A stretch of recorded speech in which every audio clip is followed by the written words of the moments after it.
From a grade 3 AC sprain, the company tried to keep quiet. So I had a grade 3 AC sprain, which means that my shoulder blade and my collarbone aren't connected anymore. The story WWE sold was simple: the rise of an unstoppable Eradicator. But behind the black leather and signature cackle, the foundation was cracking, built on a series of incidents the company systematically suppressed, revealing a stark conflict between corporate image and human reality. First, the controversy they wished would just disappear.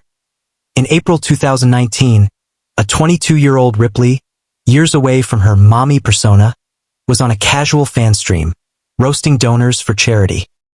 A fan paid $15 for an insult, in Australian slang. The word that left her mouth was a homophobic slur. The backlash from the LGBTQ+ community within the wrestling fanbase was swift and fierce, drawing instant comparisons to how WWE had crucified other stars for similar behavior. Ripley's apology on X came in under 2 hours. My brain-to-mouth filter came down for a second, but WWE's response was deafening silence. No statement, no suspension. The official video on demand was scrubbed from the internet. The message was clear. For a rising star they saw as marketable, accountability was optional. The incident was memory hold, a test of what the machine could erase. Then came the injury they blatantly misrepresented. On June 6, 2022, during a fatal four-way match, a freak accident saw Ripley's own knee snap back from the ropes and smash into her face with sickening force. She finished the match, won, and showed no visible distress. A week later, WWE announced she had suffered a mouth injury. The full truth only came from Ripley herself, replying to a skeptical fan on Instagram with characteristic bluntness. Can't see a brain injury. She had sustained a concussion alongside the dental damage. A serious brain injury minimized to a dental mishap for liability and image. The company's priority wasn't transparency about athlete safety. It was controlling the narrative, even at the cost of the truth. Most damning was the vulnerability they never wanted you to see. Just 2 hours before her career-defining title defense at WrestleMania 40, the unshakable mommy was violently shaking backstage.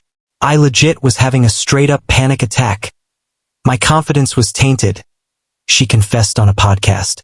This wasn't in a script. It was a full-body overwhelm from the pressure of being the face of the division amid a torrent of online criticism. WWE's polished image of unbreakable superheroes couldn't accommodate this, so they kept it internal. No storylines about mental fortitude. Just Jason Jordan and Triple H offering quiet reassurance off-camera. The company's need to maintain an infallible facade meant hiding the very human anxiety that makes triumph resonate. This patterned silence, misdirection, omission set the stage. They had successfully contained the early scandals and hidden the weaknesses. But then, Ripley's character evolved into something they couldn't fully control, and the hidden costs began piling up in real time. With the mommy persona fully formed, Ripley transcended from a top wrestler to a cultural phenomenon. But this unchecked popularity created a new set of problems, forcing WWE into reactive, often hypocritical, damage control that highlighted a growing disconnect between her provocative character and their corporate brand. The chaos started with hours before Survivor Series 2023. On a sponsored Fanatic livestream, Ripley was auctioning a signed card. Bidding sat around $230. With a wicked grin, she signed it, wrote, "I licked here," looked directly into the camera, and licked the spot. The chat exploded. Mommy flooded the screen. Bids skyrocketed to over $580. She later tweeted, "I know my fans. You're welcome." This wasn't a scripted segment. It was an unfiltered, spontaneous act of her character's provocative, fan service edge. It was massively engaging but existed in a gray area outside WWE's sanitized TV product, a testament to her power to captivate an audience on her own terms. This energy bled into the main roster with On. The July 22, 2024, Monday Night Raw, in a tense segment with Dominic Mysterio and Liv Morgan, Ripley planted a possessive kiss on Dom's cheek. Then, in a shocking, unscripted-seeming twist, She licked the side of his face from jaw to temple. The arena erupted. The clip trended worldwide. In a revealing 2025 interview, Ripley shared it was Chief Content Officer Triple H's idea. He said, "Don't kiss him, lick him. It'll be perfect for your character." The company leadership was now encouraging this boundary-pushing, morally gray behavior because it worked. It was diabolical, memorable, and perfectly mommy. Yet, despite its viral success, WWE remained cautious about replaying it, trapped between celebrating its popularity and fearing its provocative nature. That fear of regression crystallized at a live event in March 2024. Ripley, in a throwback to the Attitude Era, gave Nia Jax a theatrical stink face in the corner. The fan clip broke the internet. Her WrestleMania opponent, Becky Lynch, was livid. "That just sucks that we're talking about that," Lynch fumed, framing it as a demeaning setback for women who fought for legitimate athletic presentation. Ripley fired back, "Am I not allowed to have fun?" This incident became a microcosm of a major tension. Ripley's persona thrived on chaotic, crowd-pleasing spectacle, but it risked undermining the women's evolution narrative WWE had spent years building. Her defense highlighted a core conflict. Was she an entertainer in charge of her character, or a representative of corporate-sanctioned progress? The final, most devastating cost was brutally physical. On April 8, 2024, in a backstage brawl with Liv Morgan, Ripley was thrown shoulder-first into a production wall. The diagnosis was a severe grade 3 AC joint separation. "My collarbone and shoulder blade got ripped apart," she said. In a heartbreaking scene the next week, she vacated her title, ending a historic 380-day reign. WWE's narrative control was challenged by the visible, real-time agony she showed during the segment, a rare break from her character. She opted against surgery, leading to a visible, massive lump on her shoulder and a gruesome, full dislocation at SummerSlam that she popped back in herself. The injury was a direct physical toll of the intense, violent style her dominant character demanded. The company couldn't downplay this. They had to write a champion's tragic exit around it. The mommy persona had finally broken the body that carried it. In the wake of her injury, a new pattern emerged. No longer just reacting to external controversies, Ripley began actively pushing back against the corporate system itself, revealing an artist fiercely protective of her identity and exposing WWE's creative limitations. The quiet rebellion had been brewing for years, and despite consistently ranking as a top 5 merchandise seller, Ripley was perpetually frustrated with WWE's design team. Her gothic punk, metal-inspired aesthetic clashed with the company's broad appeal, family-friendly gear. Fans on forums lamented her cartoonish shirts. Ripley became vocal, often dismissing cheesy prototype designs at live events with a dismissive eye roll, weaving her real frustration into her heel persona.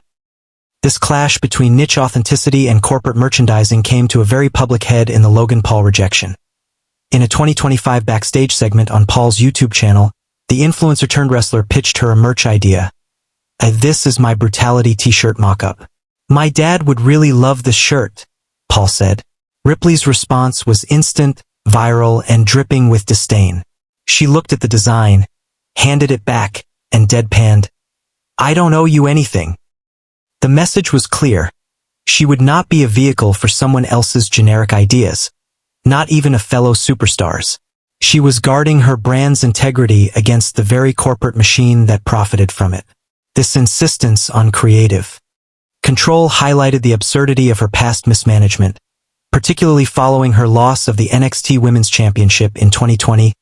WWE Creative placed the terrifying Nightmare in a slapstick feud with the hapless, vomiting manager Robert Stone and his client Aaliyah. It was a tonal disaster. Here was a performer who main event WrestleMania, reduced to comedic segments like hoisting a cowardly manager into a dumpster. Critics panned it as a pointless waste of her star power. This period has been virtually scrubbed from WWE's official history, a testament to how poorly it fit the dominant icon she would become. It was a classic case of a creative team not knowing what to do with a unique talent, forcing her into a mold that diminished her. Perhaps the most symbolic botch of all was on the February 26, 2020 episode of NXT. Charlotte Flair was brutalizing Bianca Belair. Ripley's music hit for the heroic save. But instead of sprinting to the ring, she performed her full, slow-motion, choreographed entrance, headbanging, posing, stomping down the ramp, while Belair writhed in pain. For 20 agonizing seconds, the tension between live emergency and WWE superstar entrance protocol created an unintentionally hilarious, career lowlight meme. It was a perfect metaphor. The system's own rules for presenting a star, the grandiose entrance, completely undermined the story it was trying to tell, the urgent rescue. Even when trying to be the hero, the machinery of sports entertainment could make her look ineffective. So, where does this leave us? The question isn't whether Rhea Ripley is a superstar. She is arguably the most compelling in the world. The real question is, at what cost? Her mommy persona is a money-printing viral hit machine, but it has fueled fan mania that breached barricades, inspired backlash that questioned the progress of women's wrestling, and demanded a physical and mental toll that ended a legendary title reign. WWE, in turn, has consistently chosen to hide, downplay, or mismanage the repercussions, from slur apologies to concussions to panic attacks, to protect its own narrative. The conclusion is inescapable. Rhea Ripley's career is not just a story of triumph. It's a compelling, messy, and deeply human case study in the conflict between a singular, authentic talent and the corporate entity that needs to commodify her. She is simultaneously WWE's greatest contemporary success story and its most glaring liability. A star so bright she illuminates everything they try to keep in the shadows. The machine built the monster, but can it ever truly control her? The evidence suggests not. And that might be the most shocking clip of all.